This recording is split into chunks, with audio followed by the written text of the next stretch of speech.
When I was about 9 years old in 2004, I took an interest in the Cartoon Network show Courage the Cowardly Dog. I managed to find the time to watch every single episode at least twice, so I had a complete understanding of the show and its amusingly eerie nature. However, as I got older, my fascination with the show gradually waned as I began going to high school and getting a job and such. It was only until about a month ago that I remembered this show, but I got to see something I probably wasn't supposed to. One day I was roaming a thrift store after being dragged there by my mom. I was browsing the crap on the shelves and saw a stack of DVDs, one of them being what I noticed was the third season of Courage. That was my favorite season, so naturally I picked it up for the measly price of $3. When I got home, I stuck it into my computer and immediately hit play all when the menu came up. Skipped some of the episodes I used to watch rather frequently, and everything was normal until I hit the 10th doubled episode. If you don't know, it's one of those shows that had two episodes about 12 minutes long. The first one called Fishy Business, in which the family is tried by a court by marine animals and deemed to be uncivilized.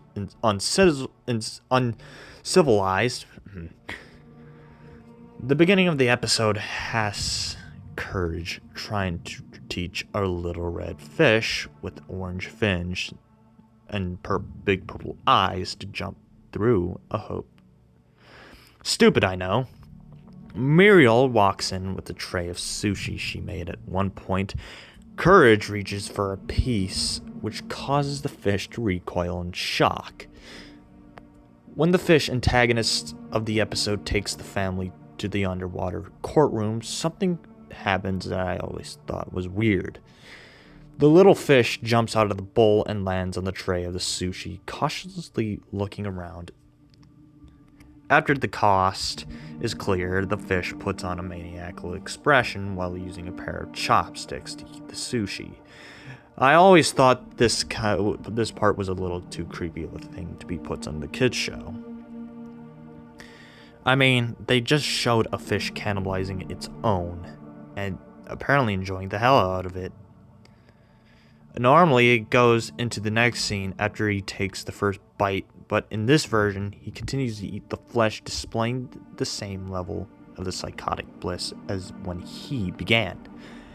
He finished the entire tray in about a minute, and then looked into the camera about 10 seconds with a lunatic expression. After the 10 seconds of exchanging glazes with this insane creature, the scene cuts to static for a full minute and abruptly cuts back to the episode with the family sentenced to live in a bowl. The screen was a little statically, but it wasn't enough to significantly blur the image, besides that the episode played out normally afterwards. At the very end of the episode, there is one final shot of the fish where he would burst into demented laughter.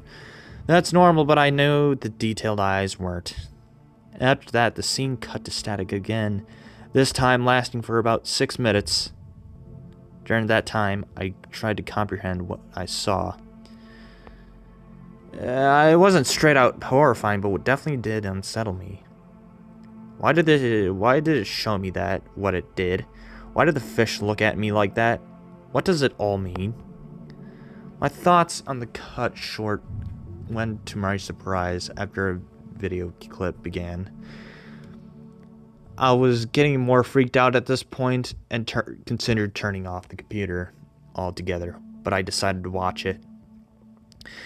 I mean, who knows, it might be clear something up. The video was set at night, eerily captured on a camera phone with a dim light coming from what I presume was a flashlight the camera person was carrying. They kept it pointed forwards, but I could make out the trees in the darkness as they were walked all along the trail. They continued on this path for about 5 minutes until they stopped in front of what appeared to be a pond and lowered the camera down to the surface of the water. I could see fishes swimming around the edge of the pond. That's when a small red fish with orange fins swam into the frame.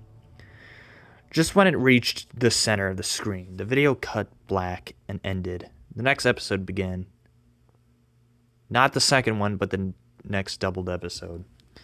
This was the point I was legitimately frightened. The video was obviously related to what I saw, but it raised more questions instead of giving me any kind of answer. I removed the DVD from the computer and went straight from bed after that. About a week after that night, I went with some friends to a park just before I could go for a walk. Go to work. We're hanging around a pond as I looked into the clear surface of the water. My stomach turned as I saw a little red fish with orange fins swam towards the surface. It stopped and looked at me and somehow curled its mouth into a twisted grin. Just before it did, I ran from the edge of the pond back to my friends, to who I wouldn't speak a goddamn word of what I saw when they asked me what was wrong. I smashed the DVD with a hammer once I got home.